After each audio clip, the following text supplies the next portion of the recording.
Si vous n'avez pas de mandat d'inaptitude, à ce moment-là, l'étape où on en était à l'homologation du mandat est retirée et on est plutôt en ouverture de régime de protection. Donc, ce qu'on fait, plutôt que d'envoyer ou d'entreprendre des procédures d'homologation, il faut convoquer une assemblée de parents, d'alliés et d'amis. Pourquoi? Parce qu'on présume que quand vous avez un mandat de protection, vous avez désigné la personne la plus apte ou la plus fiable pour s'occuper de vous.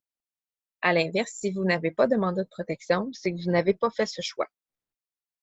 Donc, pour identifier la personne qui prendra soin de vous, de votre personne, de vos effets personnels, de vos finances dans le futur, il faut s'assurer que les gens autour de vous ont confiance en cette personne.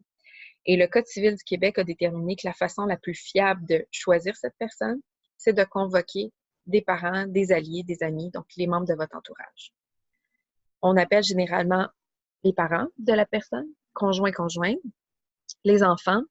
D'autres ascendants, ça veut dire des oncles, des tantes, des frères et sœurs aussi. Bref, les gens qui sont très proches de la personne, qui seront mieux à même de déterminer ou de choisir la personne qui sera votre mandataire. C'est important d'avoir 5 personnes sur place.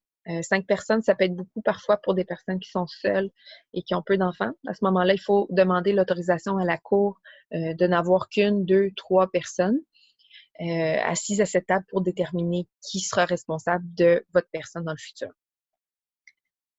C'est important aussi d'avoir la ligne maternelle et la ligne paternelle pour être représentée. Si c'est simplement du côté paternel ou juste maternel, à ce moment-là, la Cour pourrait refuser l'ouverture du régime de protection.